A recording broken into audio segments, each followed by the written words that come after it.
Salut, c'est Duvesh de Causeman. Et Kunal de Sulpsi Maurice. Donc, nous finissons poster notre premier épisode. Moi, espérer un récit Getly. Et pas hésiter, si vous avez une question, envoyez-nous d'autres questions sur Facebook ou Instagram, ou bien à travers nos Google Forms.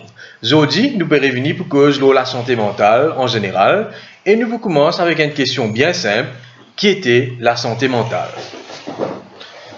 La santé mentale, c'est nous bien-être émotionnel, psychologique et social. Qu'est-ce que ça veut dire? Il concerne nos façons de penser, ce qui nous ressentit et comment nous agir dans la vie de tous les jours. La santé mentale, ce qui est important nous connaître aussi, il détermine comment nous gérons nos stress et que nous avons une relation avec les autres et aussi nous avons choix qui nous fait dans le quotidien. Et ce qui est important aussi pour comprendre et connaître la santé mentale, il est extra important à chaque étape de la vie. D'accord. Donc, si on comprend bien, Kunal, quand nous peut dire la santé mentale, c'est mental health. Exactement.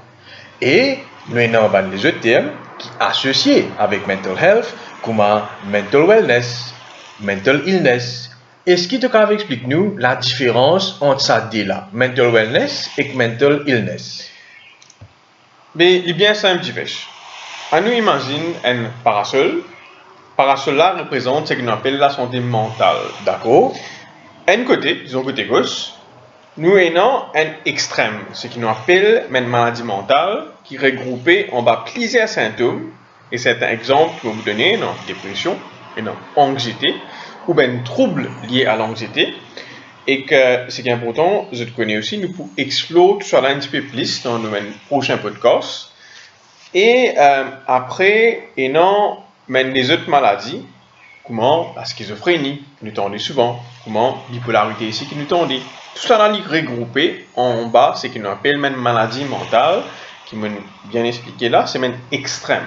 Ok? Assez quand nous regardons côté droite, l'autre extrémité de sa séparation là, et non, c'est ce qu'on appelle mental wellness, ou nous bien-être. Et là, c'est nos capacités à sentir nous bien, et fonctionnels, épanouis, et comment nous réussir à faire face à un défi dans la vie de tous les jours avec une stabilité émotionnelle. D'accord. Donc, la santé mentale, là-haut, en bas, nous avons maladie mentale qui est un extrême, et nous avons mental wellness, bien-être mental, qui est de l'autre côté. Mais souvent, quand nous écoutons radio, quand nous guettons Facebook, nous guettons YouTube, et nous disons mental wellness, et nous disons mental well-being, mais est-ce que c'est la même chose ou bien une petite nuance? Les mêmes affaires, tous les deux concernent l'aspect positif de la santé mentale, c'est-à-dire nos capacités avec même défis de tous les jours, une façon qui nous reste stable et qui nous capable aussi de maintenir une relation avec les gens autour de nous. Et c'est ça au fait qui est regroupé en bas des termes là. Très bien. Encore une petite question, bien sûr. Et en parlant de questions, pas hésiter, si vous avez une question, envoyez-nous d'autres questions sur Facebook, Instagram ou sur nos Google Forms. Nous sommes capables de répondre aux autres. Alors, question qui me tient en Kunal, c'est mon cause mental wellness, mon cause mental well-being.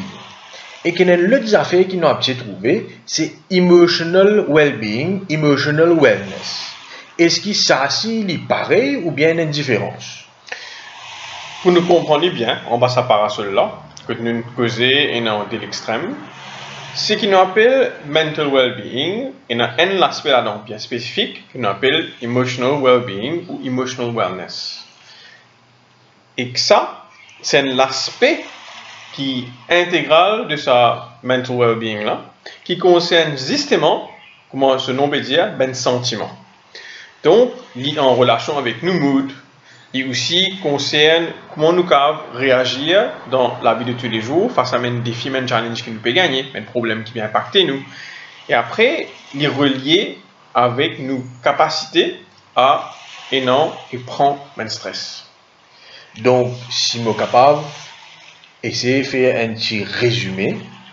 Quand nous faisons cause mental wellness, mental well-being, c'est un peu comment nous penser, comment nous process les affaires. Et quand nous parlons emotional well-being, c'est nous bonnes émotions, comment nous ressentir plutôt. Exactement. D'accord.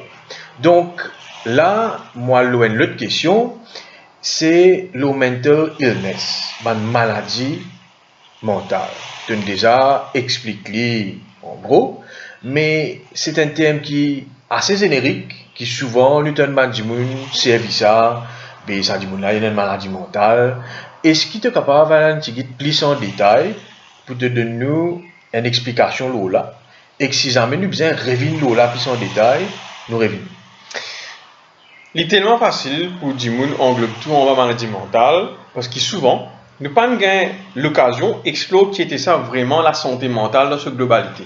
Je pense que c'est à cause, il y a beaucoup de gens senti qui, quand on est cause de la maladie mentale, il y a un tabou, il ne pas causer. Bien sûr, et que le fait qu'il s'assise là encore au tabou, une discussion qui nous capable gagner, il est vraiment restreint autour de maladie mentale. Au lieu de regarder un coup, qui ça veut dire ça, bien-être émotionnel, qui ça veut dire bien-être mental. Donc, c'est qu'arrivé, il est extra facile de faire une généralisation qui englobe des affaires qui sont souvent difficiles pour causer. Parce que quand nous peut cause, même affaires comme maladie mentale, nous peut cause l'impact qui c'est dans la vie de personne, nous peut tous vulnérabilité même du monde. Donc, il est difficile parfois pour qu'à cause ça. Donc, vous pensez nous bien revenir là après? Effectivement, nous pouvons explorer la maladie mentale, comme on mentionné, comme on disait tout à l'heure, dans nos prochains podcasts. Et première maladie mentale qui nous pour travailler, nous pour discuter, c'est la dépression. Et que nous pouvons aussi prendre le temps pour donner un petit tips qui est bien simple, qui sont capables même des gens qui peuvent écouter nous pour capable suivre pour prendre soin de la santé mentale par rapport à la dépression. D'accord. Donc, tu mentionnes dépression. Dépression, c'est un terme médical et nous pourrons plus en détail un prochain coup. Pour le moment, pour ne pas perdre avec tout ce qui nous discuté, est-ce qu'il nous a fait un petit recap? Bon, revenons à parasol qui m'a causé là. Si tu te prends compte, parasol là, il représente la santé mentale. Côté gauche, c'est un extrême, et non ce qu'on appelle maladie mentale, qu'on peut explorer. Nous gagnons ce côté droit, c'est ce qu'on appelle le bien-être mental. Donc, et non, même des affaires qui sont reliées bien sûr, mais aussi, il représente l'extrême que beaucoup d'affaires négatives sont capables d'arriver. Et l'autre, c'est une capacité à être positif, faire face à un défi et vivre la vie quand on a une stabilité. Alors, une dernière question qui me tient en Kunal, est-ce qu'un gens est capable d'avoir une maladie mentale, mais seulement d'avoir un bon mental well-being? Définitivement. Bien sûr, avec mon avancée qu'il peut faire médicalement, dans une thérapie psychologique aussi, un gens est capable, et non, il peut souffrir d'une certaine forme de maladie mentale, mais avec un bon régime de thérapie, de soutien sur une famille, de médicaments parfois, il est capable et non un bien-être émotionnel et un bien-être mental qui est capable stable. Donc, il y a une balance. Exactement. Et je pense nous terminons avec un petit tips. Comment nous sommes capables de prendre soin de la santé mentale. Ben, maintenant avec qui bien simple, hein? bien simple, bouge l'écho. Bouge l'écho, ça veut dire qu'à danser. Tu veux guetter moi que tu veux dire ça, hein? Exactement. Nous avons aussi fait une routine. Une routine, ça veut dire nous avons une bonne balance entre nos work et nos life balance. Nous pouvons explorer ça dans le podcast après. Extrêmement important. Après, gagne une bonne connexion avec les gens. Prends le temps, causer avec les gens. Prends le temps, demande pardon si bizarre. Prends le temps, excuser. Nous avons aussi ce qu'on appelle dormir bien. Et après, self-care qui est extrêmement important. Donc, ça, c'est un concept qui nous vise à explorer un peu plus en détail après. Nous pourrons revenir là. Aujourd'hui, nous disons, pas oublier, exprime vous comprendre la santé mentale et nous disons, à bientôt.